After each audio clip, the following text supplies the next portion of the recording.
Vamos falar das florestas, também passar os olhos pelas consequências e pelas causas dos incêndios deste verão.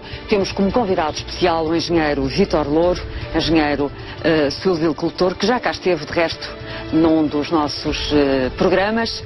Boa noite, Dr. Medina Carreira. Boa noite, Judite. Antes de entrarmos no tema, tenho aqui duas perguntas, porque gostava de ouvir a opinião do Dr. Medina Carreira. Costuma ser indiscreta. Não, estas perguntas não são nada indiscretas. Uma tem a ver com a vitória expressiva da chanceler Angela Merkel e daquilo que pode significar para países como Portugal. Não sei, não conheço bem os pormenores da política alemã, mas suspeito que é relativamente indiferente o vencedor e a força ou as forças que se coligarem. Creio que o eleitorado alemão não vê com bons olhos os grandes gastos para ajudar estes países do sul da Europa e também a Alemanha nunca aceitará qualquer política monetária que lance uma cadeia de inflação. Ainda se lembram da inflação dos anos 20 e, por conseguinte, são... Portanto, não creio que haja grande margem. Creio que o resultado era esperado. Isso significa um grande prestígio que a senhora tem realmente na Alemanha. Ela já disse hoje que nada vai mudar relativamente às políticas europeias. Já disse? Não sabia. Disse. Portanto, se dúvidas existissem relativamente a alguma expectativa sobre as consequências das eleições na Alemanha, sabe que não há nada a esperar em termos de mudança. O que eu suspeito é de que eles pensam que qualquer transigência nas exigências fazem com que a gente relaxe. Porque os alemães sabem que nós falimos, o Estado português faliu, sem que ninguém desse por isso. Houve 3 ou 4 pessoas que disseram o Estado vai falir, chamaram nomes às pessoas, pessimistas, doidos e tal, e os alemães percebem que nós não temos a noção, nem as instituições, nem a sociedade em geral, em matéria de dinheiro, isto é tudo completamente deslocado.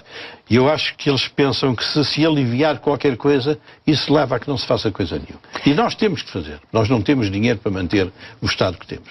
Aliás, nos últimos dias, o Dr. Medina Carreira, com certeza que tem ouvido o Primeiro-Ministro falar na necessidade imperiosa de cortar nos salários e nas pensões. Sim. E ameaçar com o segundo resgate. Sim, o segundo ministro. Aparentemente, parece-me que o segundo resgate não vai ser evitado, porque desde julho, com aquelas agitações dentro do Governo e depois com as decisões do Tribunal Constitucional, creio que lá fora ninguém acredita na gente, não?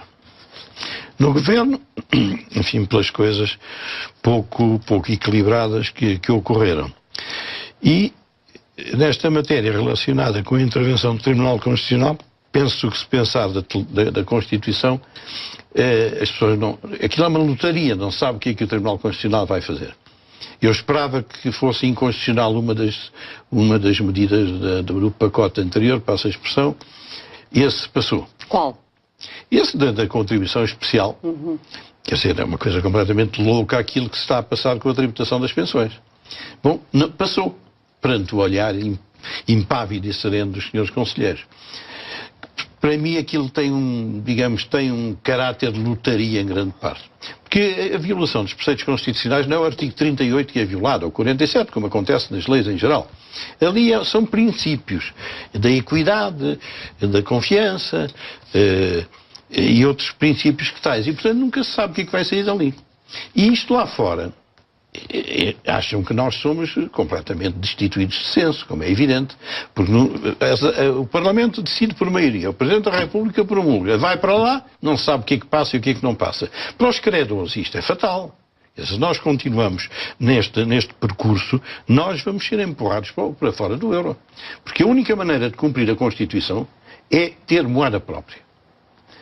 O euro a gente não fabrica, e também não se rouba, o Estado português não vai roubar euros.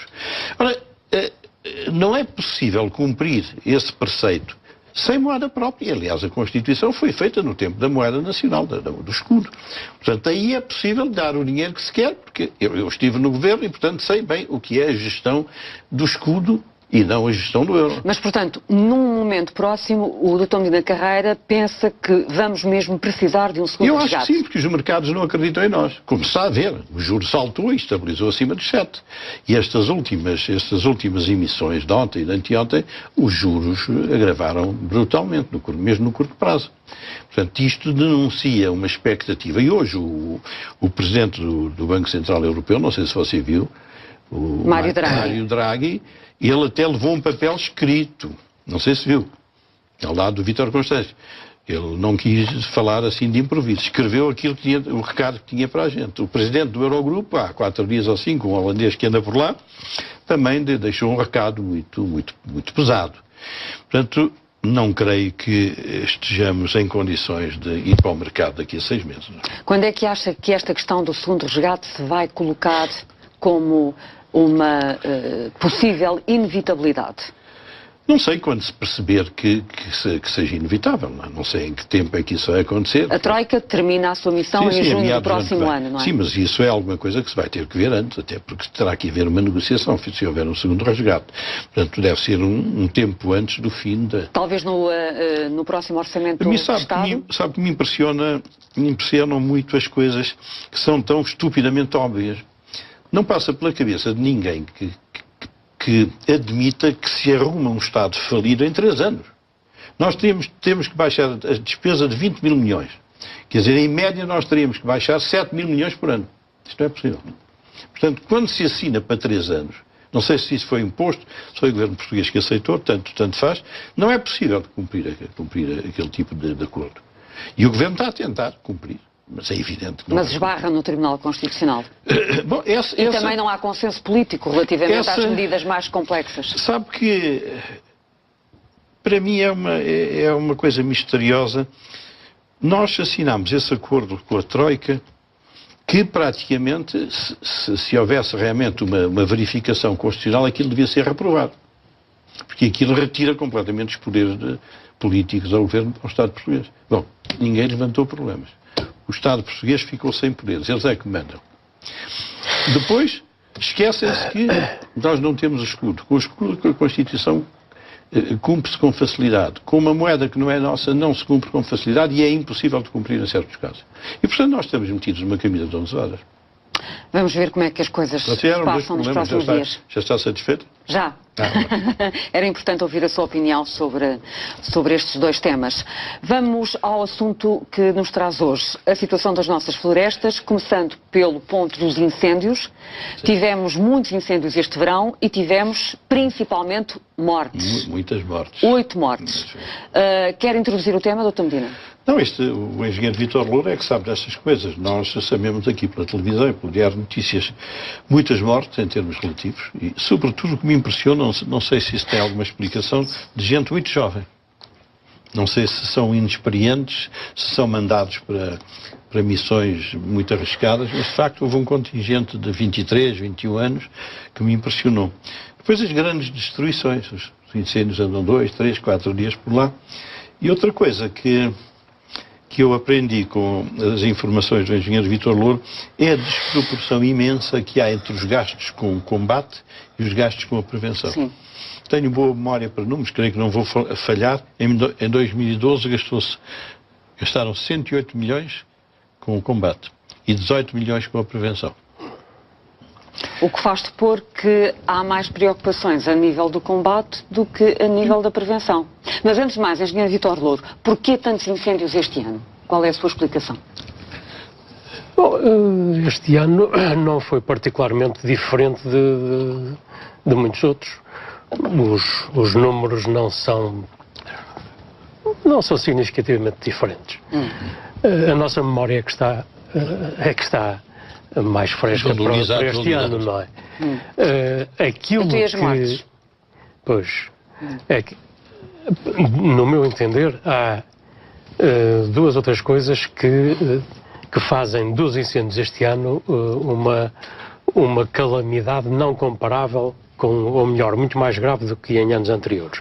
A primeira é a perda de 8 vidas humanas. Isto é totalmente inadmissível. Não é tempo de falarmos de responsabilidades, mas alguém as tem. Não, eu acho que é tempo de falarmos em responsabilidades. Eu, por mim, não gosto de falar das coisas a quente.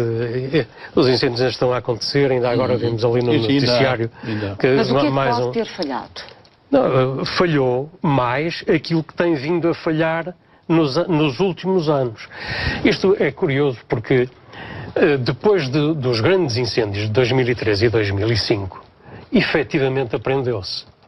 E começaram a ser tomadas uma série de medidas que produziram resultados positivos manifestamente. No domínio das mortes? Não, no domínio dos incêndios. Dos incêndios. Nunca houve mortes como este ano. Mas tudo foi reorganizado.